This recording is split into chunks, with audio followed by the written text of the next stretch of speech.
When you eat the bread of the spirit of wisdom, immediately from there you start becoming a builder. Although they seem like they have won, there is a God who listens to the injustices, and he is talking to them. They shall gather at the sound of our voice, because we trust in the Lord.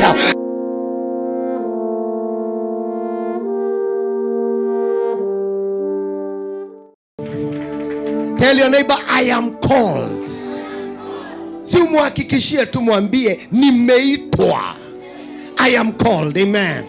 That is my topic this morning, and I want to teach deeply with great revelation. The mystery of God is going to come to your way in the name of Jesus. So sit down like somebody who is not gate crashing, but you are invited. You are called. You are called.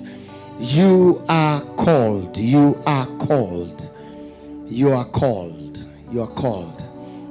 Romans chapter number 11 and verse number 29. Romans 11:29. Then we read into different versions of the same. The Bible says, for the gifts and the calling of God are without repentance. Another different version, please. Come on, read with me. On the screen it say, God's gifts and God's call are under full warranty, never cancelled, never receded. See this one, it says, for the gifts and the calling of God are irrevocable, for he does not withdraw what he has given, nor does he change his mind about those to whom he gives his grace and to whom he sends his call. He sends his call. He sends his call. This gives us assurance. See what it says? For God's gifts and his call can never be withdrawn. He will never go back on his promises. He will never go back on his promises. He will never go back on his promises. He will never go back on his promises.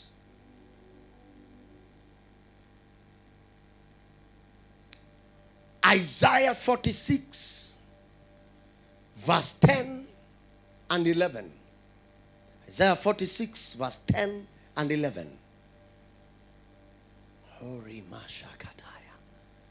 Thank God you came this day. Declaring the end from the beginning. From ancient times, the things that are not yet done. The things, please, if you have your Bible and you have a pen, you are permitted to underline. The things that are not yet done. Saying, my counsel, come on, read with me. My counsel shall stand, and I will do all my pleasure. Please remain there and give me into different versions of the same. Whew. This one say, from the very, come on, I can't hear anybody helping me. From the very telling,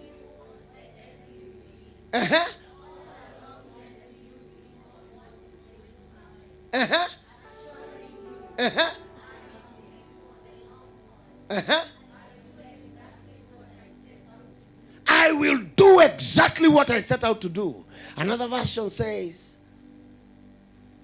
declaring the end and the results from the beginning, and from ancient times, the things which have not yet been done, saying, my purpose will be established, and I will do all that I please.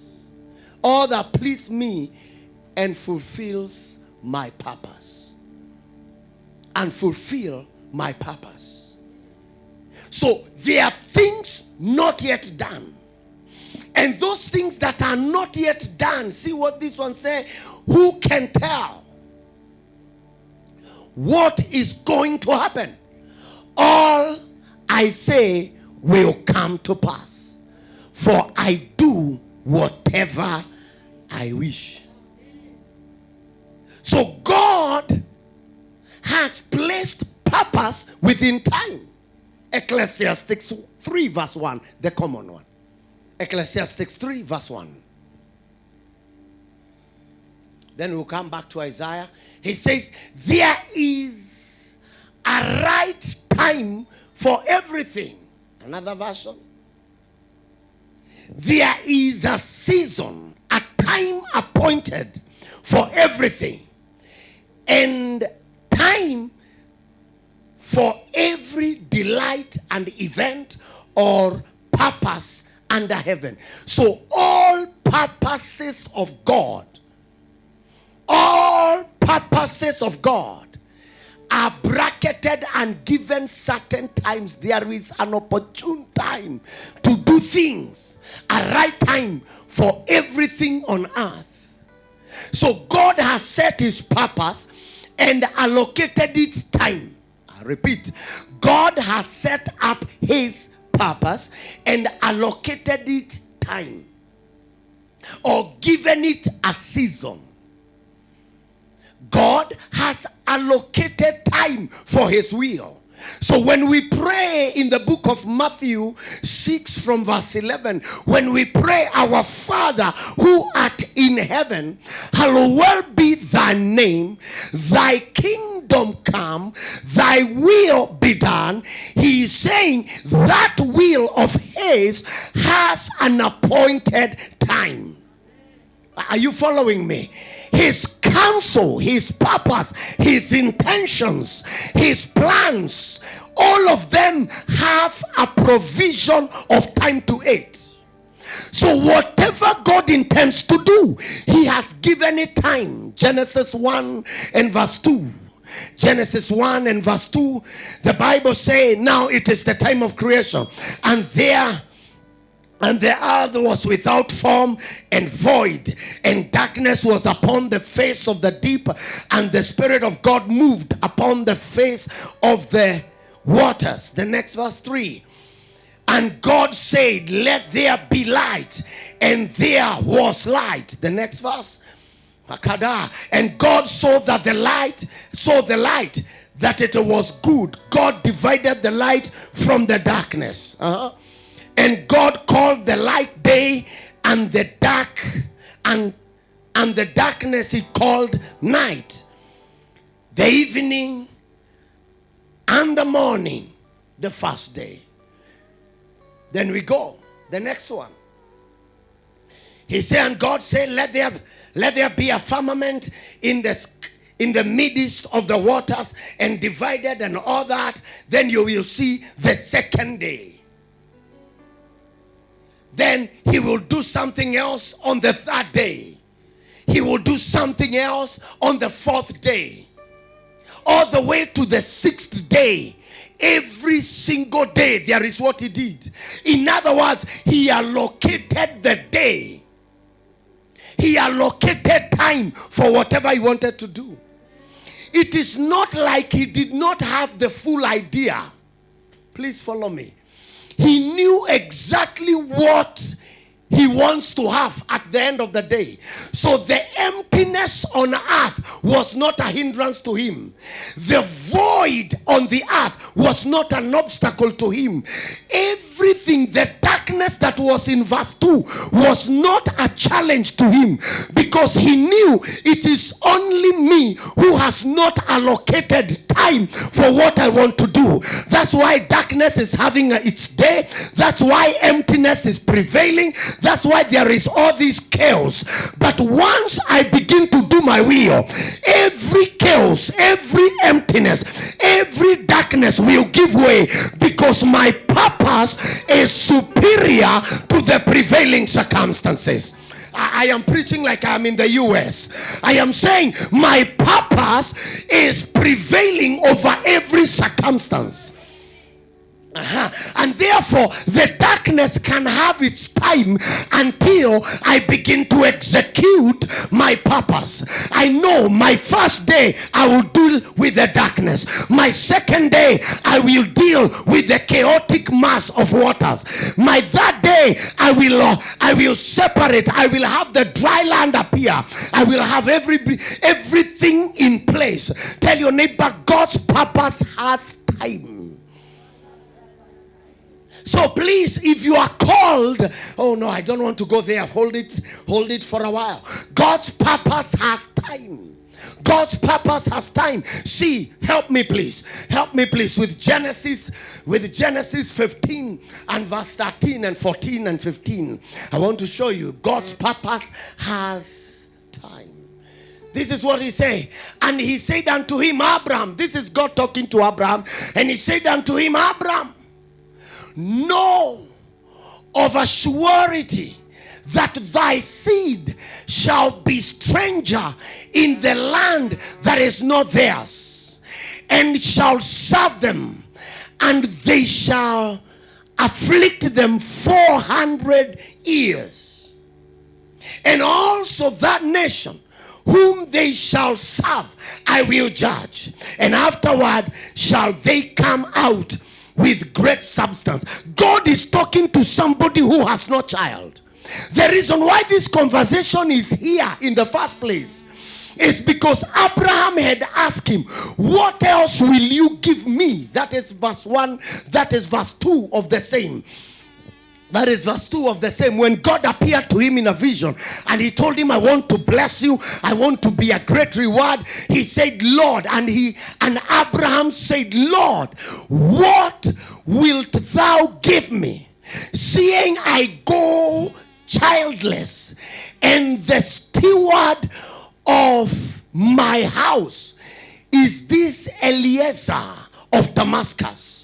In other words, he's saying, I don't have a child. Then God tells him, what you don't have, it does not mean it is not in my plan. It does not mean it is not in my purpose. So he's telling the man that I hold purpose. I have a plan. I have a purpose. And the purpose is to give you children. And I will give you children, Abraham. And those children will stay in Egypt. I have given them a time and a period of about how many years?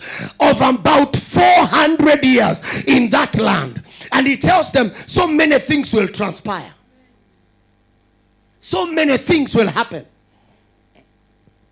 But even as they happen, I submit to you, even as they happen, it's because I had purposed. I had purposed it to be so. Now listen to me. Follow me closely. Listen to me. Every purpose has an executor. Ooh.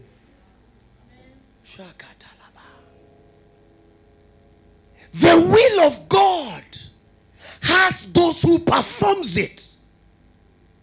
That's why Jesus is telling them, when you pray, in Matthew 6, he said, when you pray, pray as follows. Our Father who art in heaven, hallowed be thy name. Thy kingdom come. Thy will be done in earth as it is in heaven. He knows it is not God performing his will. Somebody somewhere should perform his will. Oh, la, la, la. Woo. So every purpose that God has, he allocates it time. Are we together up to that point? He has said there are things not yet done. Meaning those things he wants them done. And he has given a time for those things to be done. Now, certain persons must arise to do that one. Okay. Certain people will be born within the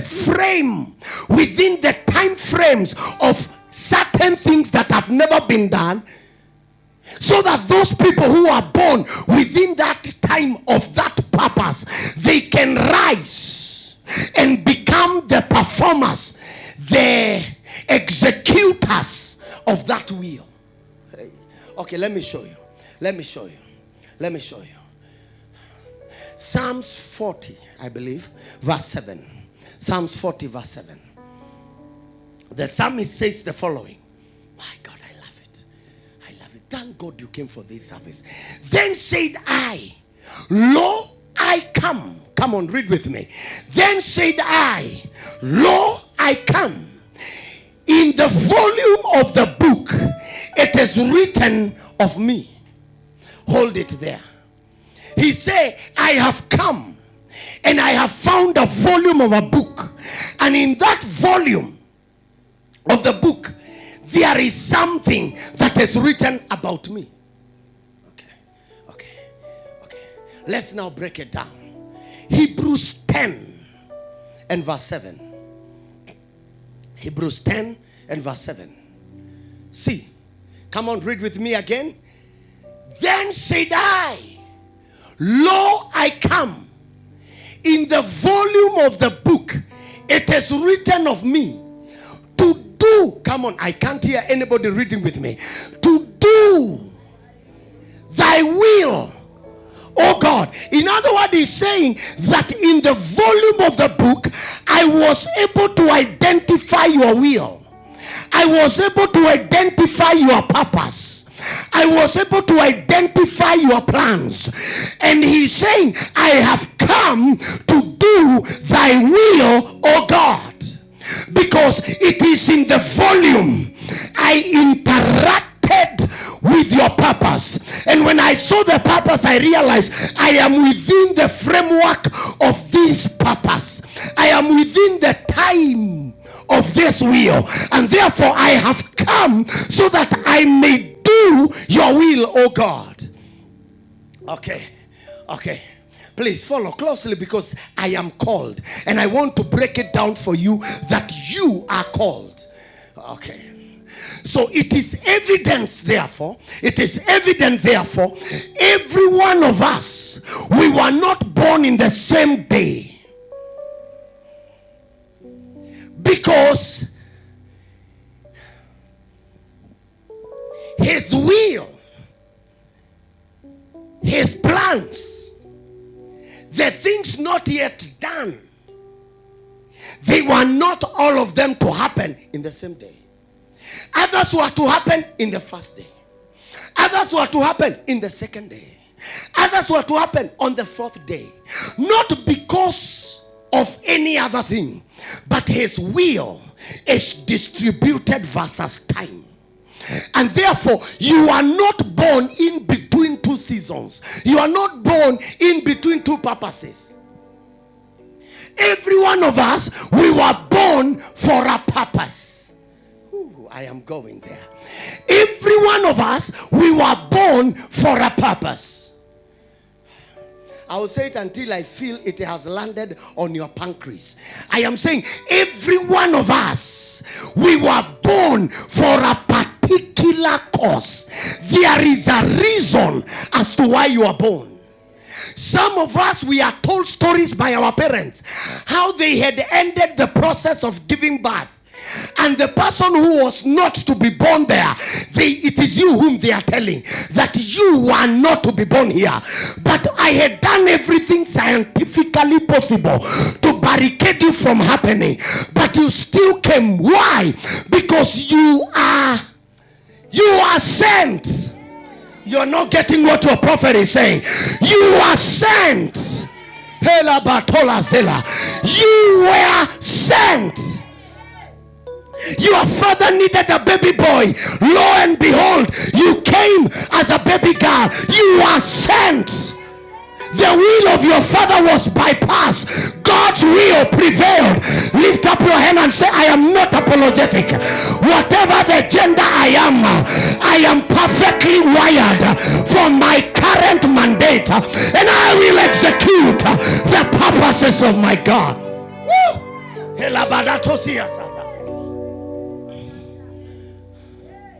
My God, follow me closely.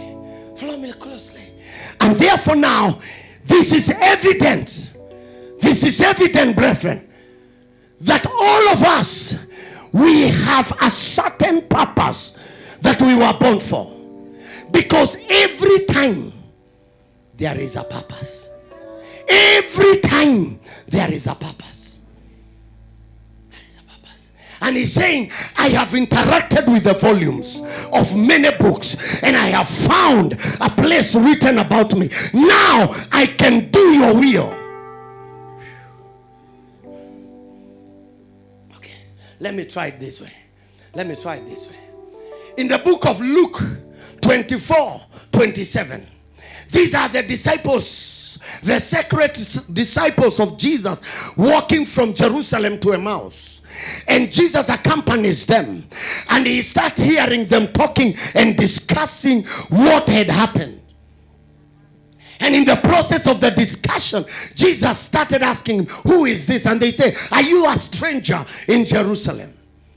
Then he all of a sudden joined into the conversation. And he say, and beginning at Moses and all the prophets, he did what? He expounded unto them in all the scriptures the things that concerning him. So he knew there are things the prophet wrote. They wrote it about me. I have read those things and I know they are mine. So every one of us must understand we were sent for a particular cause. Now back to Isaiah. There are things not yet done. There are things not yet done. Isaiah 46, it was saying things that are not yet done. And he said, my purpose shall stand, my counsel shall stand. I will do all my pleasure. The next verse now. The next verse. See what he's saying. Calling Kamonayada. I can't hear anybody reading with me. Calling. Hey. From the east.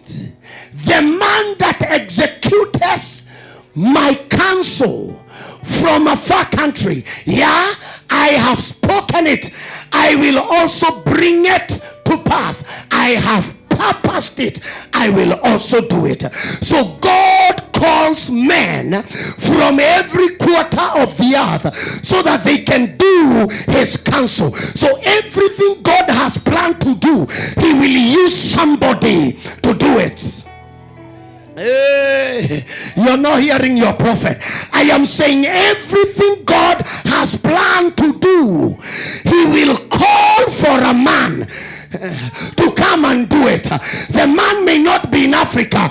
He may be born somewhere in Asia. He may be born somewhere in somewhere in Timbuktu, somewhere.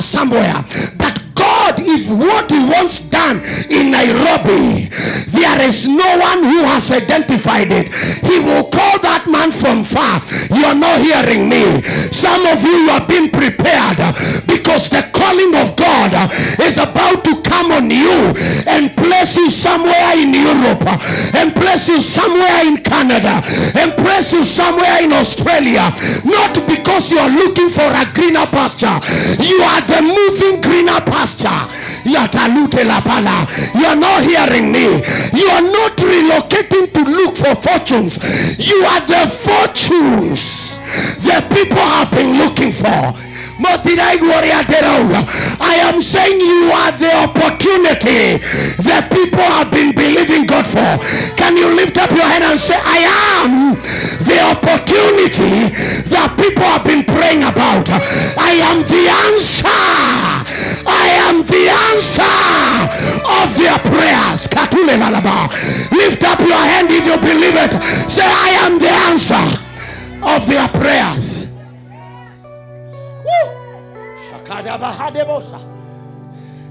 A man has been praying for 38 years. Who will help me? When Jesus comes, he say, I have no man. Jesus tell him, don't ask, don't talk about it. The man is finally here. You have been praying this man until he was sent into the womb of a virgin woman. History was broken. A biological order was broken. So that this man you have been believing God for to be conceived. And I was born, nurtured and trained, equipped and raised.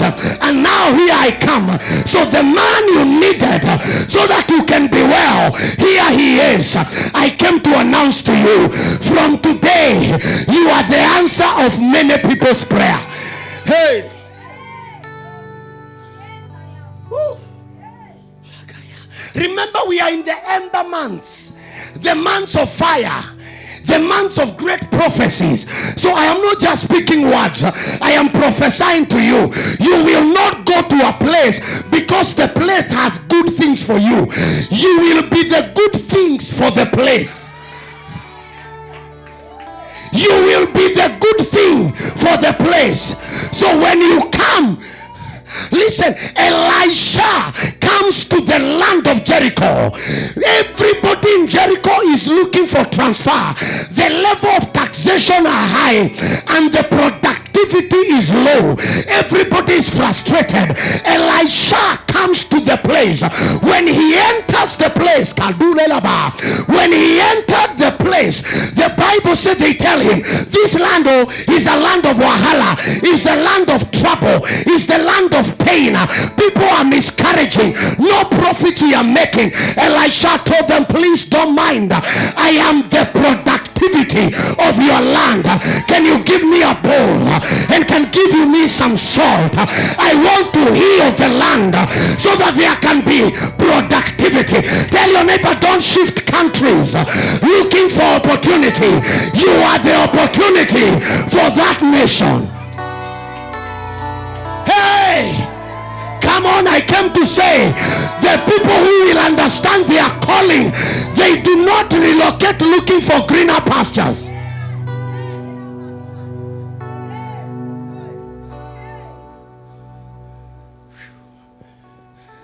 Let me explain. When you move because you're looking for opportunities, you contaminate. I think I'm going ahead of my calling, ahead of my notes. But I'm saying you defile yourself, you defile your calling. See, Abraham, God is the one leading him. But upon arriving to Negev, the Bible said there was a great drought. And in his own idea, he moved to Egypt to go and deny his wife. You're not hearing me. Nothing happened, but everything happened. You did not hear what the prophet said. I am saying it is true. Nobody defiled Sarah physically. Nobody touched her. But she was also defiled. Okay, this is how Jesus said, whoever shall look at a woman lustfully, he has committed adultery. That Pharaoh would think to take Sarah as a wife, even if he never touched her. The Bluetooth. There was a defilement. Although there was no physical defilement, there is nothing hard as a man. If I get worried and I am the one who gave her permission, funded her, gave her money and told her go to that nation and preach, but at night I wake up, I say, hey, did she get a good hotel? How much more is it terrifying in the mind, knowing that she's in the house of not a king, another man. From a husband you don't see a king, you see another man now. From a husband I'm not seeing a king, I'm saying, hey, my wife, she's in another man's house.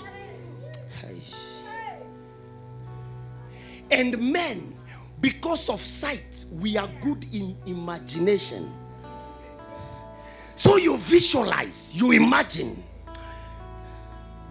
Napiga taswira kaluta. Napiga picha mawazoni. Imageries. We pull them down. Paluta, yeah. That's what the Bible says, our weapons. They are mighty through God. Pulling down imaginations. The problem is the man was trying to move where there is opportunity. He did not know he is the opportunity. When the sun came, the same devil came. In Genesis 26, the Bible says there was a famine. Verse 1. There was a famine like it were in the days of Abraham. And there was a famine. Come on, read. And there was a famine in the land beside the first famine that was in the days of Abraham. Isaac went unto Abimelech, the king of the Philistines, unto Gerar. The next verse. And the Lord appeared to him and said, go not down into Egypt like your father.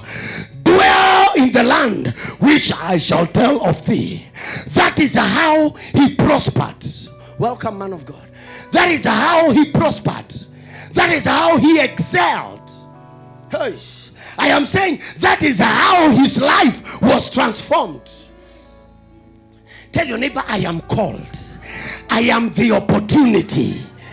I am not moving to look for opportunity. I am a moving opportunity for others. So you do not have to relocate places. You are the opportunity. If you stay in Gara, Gara will produce. It is not about the rain from above. It is not about how many people who are farming when you're farming. It is only because you are the opportunity. Isaac, stay here. And the Bible says in that verse 12, the Bible says in the same year,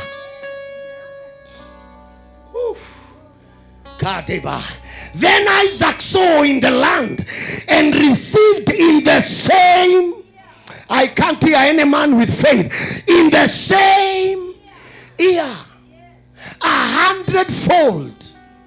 And the Lord blessed him. He stayed there. In the same year he harvested. Why? Because Isaac was called. Say, lift up your hand and say, I'm called. Lift it up again and say, I am called. It is the calling. The Bible says, I call a ravenous bird, because there is a purpose I want it performed. There is a will I want it executed. I am calling a man to execute it. So when others are moving, it's because they don't understand their calling. Isaac understood he is called. And even if there is a famine, the one who called him, he is a desert transformer. And therefore he stayed there as God transformed a land full of drought to become a land of fruitfulness. That's not the Bible says, verse 13. That is how the man became prosperous. Woo! And the man waxed great and went forward and grew until, and I want to follow the sequence of grammar here. The Bible said the man waxed great, then he went forward. So before you start moving, you must have built the tenacity, the muscles, the greatness must be in you. You are not moving to become great. You are moving because you are a greatness. Tell your neighbor, I am not going to America to be rich. It is riches that I have that are taking me to America. I am not moving so that I can get. I have it. It is the things that I have that are making me to move. The Bible say in the book of Luke 19 from verse 11. Luke 19 from verse 11. The Bible talks of a nobleman. Hey, is it this one? Luke 19:11. He said, and I had this things, and he added and spoke a parable because he was near. The next verse, please. And he said, therefore, a certain nobleman went into a far country to receive for himself a kingdom and to return. What did he do? He went to somewhere to receive for himself a kingdom and then return. Let's continue reading. And he called his 10 servants and delivered unto them pounds and said unto them, occupy till I come. Oh God, I feel like exploding. But his citizen hated him. If you read the same story back in Genesis, the Bible said the Philistine envied him and they hated him, because when you become greater, people begin to hate you. They want what you have, but they hate the personality. I came to announce, never mind them. Keep on making progress. Not because it is poverty moving you, it is greatness moving you. You're not hearing your prophet today. It is not the poverty that is your driving force. It is the greatness that is mobilizing you. And then next verse.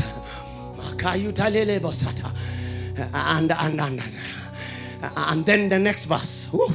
Oh God, I feel it. And then came the fast and said, Lord, thy pounds have gained 10 pounds. The next verse. And he said unto him, well, thou good servant, because thou hast been faithful in a very little, I have authority over 10 cities. Now you're missing me. This man had gone to get a kingdom, then return. If you read another version in verse 12, it was not going for another kingdom. Okay, can you go verse 12 and give me different versions? Let's read. He said, there was once a man descended from a royal house who needed to make a long trip back to the headquarters to get authorization. Come on, you're not reading English. To get authorization for his rule and then return. So in other words, this man had got many cities. What he did not have is authority over those cities. You're missing the prophet. This man had already many cities with him. What he did not have is the authority over the many cities.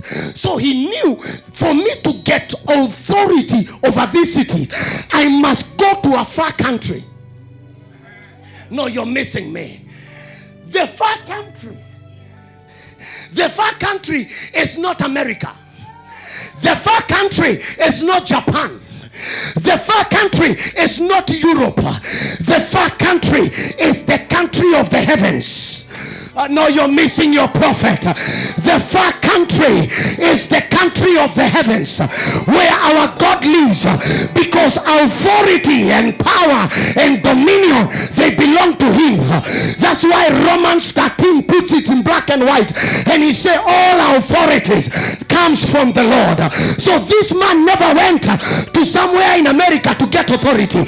He went far to where God is. No, you're missing me. For my thoughts are not your ways, are not your thoughts.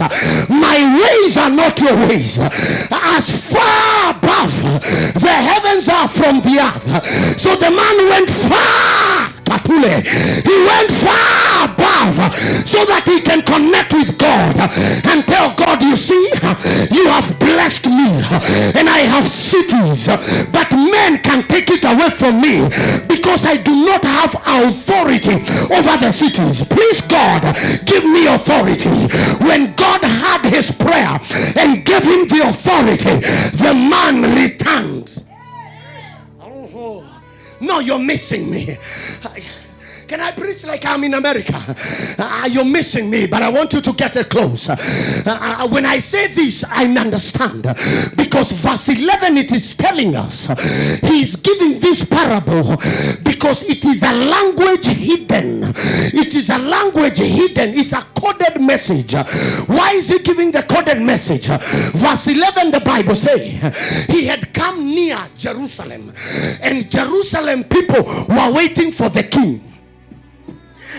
So he's saying, I have not yet come to bring the kingdom. The territory is already mine, but I have not yet had enough authority over every territory. So what I have come this far. I have come this far. How far? I have come this far. And the question is, how far is far? The Bible says he was equal to God. Where are my people today? The Bible said he was equal to God. He was living in the heavenlies, not as a son, but as Godhead. He was part of the Trinity.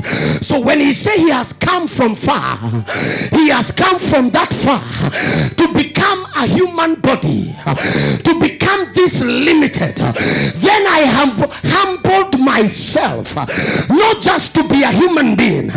Being a human being from God is humility enough, but I have even lowered myself more to die on a shameful cross so that I go to the lower parts. Ask your neighbor, how far is far? So he went to the lower parts of the earth. Mama, Jesus hated darkness because Jesus is life, and that life is light. So he hates darkness, but for once he entered the place of darkness. Ask your neighbor, how far is far? So when God calls you, sometimes you have to go very far. When God calls you, sometimes you have to go very far. And I'm asking, how far is far? For Saidimu, I had to strip off my identity of the wealth of my father. I had to lose popularity. I lost friends. How far is far? How can you have started a church in Tanzania? You leave a stable church to come all over again to start in Kenya. I am asking, how far is far? Sometimes you have to go to very place where you feel this is not me. Sometimes you have to go down like Mika, where everybody is laughing at you. Everybody is using you as an example of failure. Everybody is giving a riddle of how defeated men can be, so that when God picks you from the lower of the lowest and make you to sit in the high of the highest, then you shall know it is not by power, it is not by might, but by my spirit, saith the Lord. Can I preach like I feel it? Please sit down, let me work it out. Sit down, let me work it out. Let me work it out. He went to a far country. He went to a far country so that he can get, after he got, you're not hearing the prophet. After he got, he returned. Where did he return? He returned to the heavenlies. But before he went up, he said, now guys, all power. You're missing the prophet. All power, all authority has been given to me. That which is in heaven and the one that is on earth and the one beneath the earth. Now my guys, you have been faithful with very little.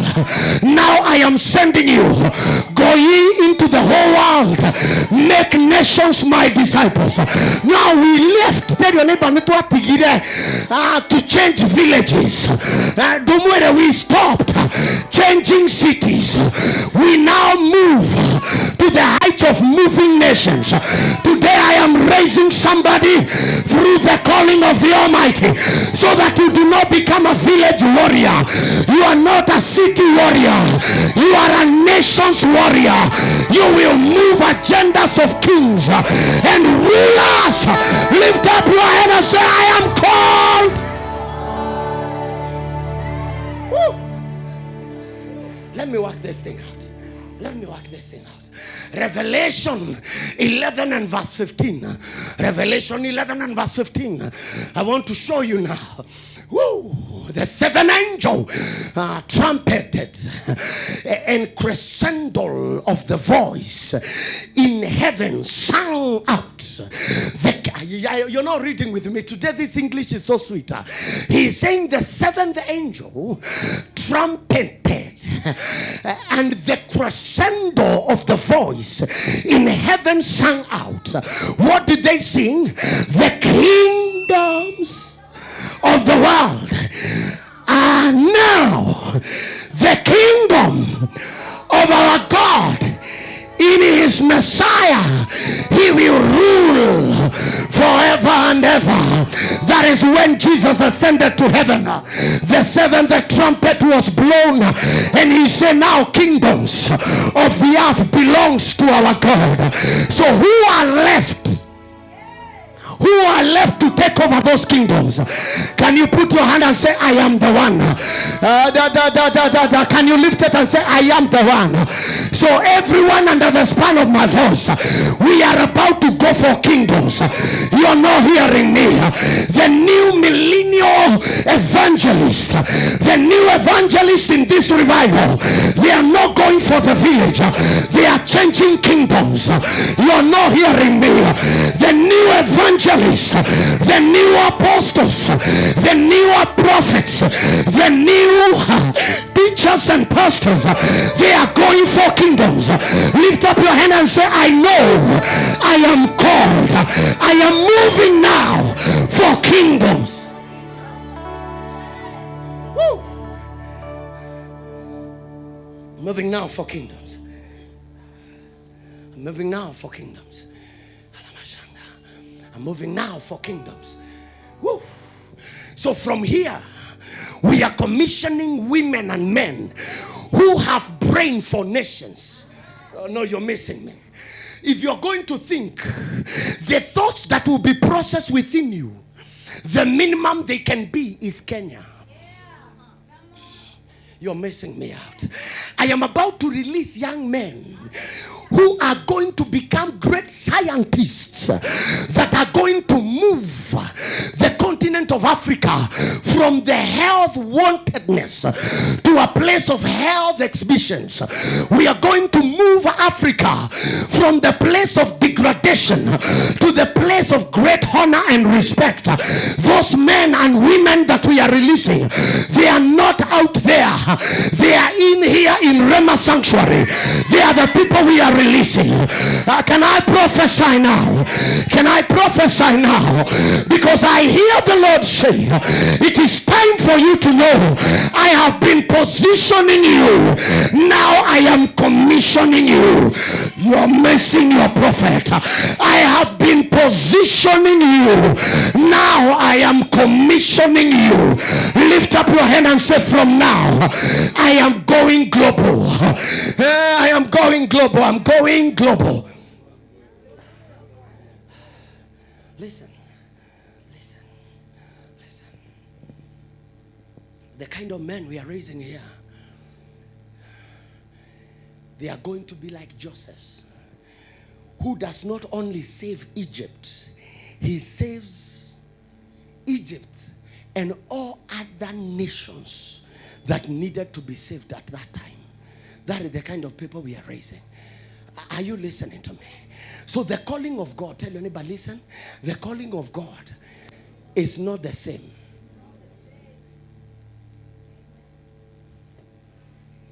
Some of you are called to solve government issues. Some of you are called to solve the questions of education in Africa. Some of us are called to prophesy. And some of us are called to do transactions that can transform the state of the land. Tell your neighbor they are not the same. But God is calling us. Are you listening to me? Oh God. Now. Shadow Hatilabasata. This is where I will start in the second service. God. That's why we have men. Some of us, we are called yet. But what we are doing, although it's producing, is not the area of our calling. You miss me. Don't just think that God calls you, or the area you're working is not God who has called you, because you're not productive. Production should not be a determining factor of whether you are called in that field or not. Elisha was successful in farming. Successful. He was not trying. He was doing it in large scale. The Bible says he had 12 yokes. Those are 24 muscle bulls.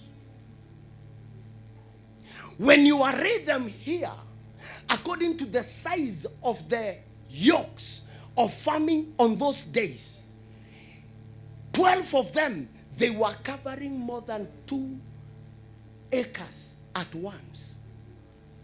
2 acres at once. Going this way and having a place to turn, to return.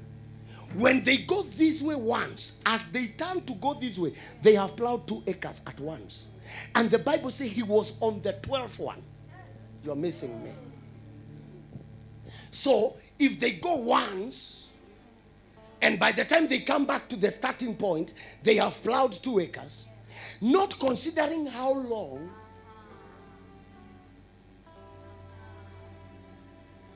so if they are plowing this way, maybe 5 acres, and coming back another 5, so those are 10 acres. And now he is not on the first round, he is on the 12th round. So that was a massive land.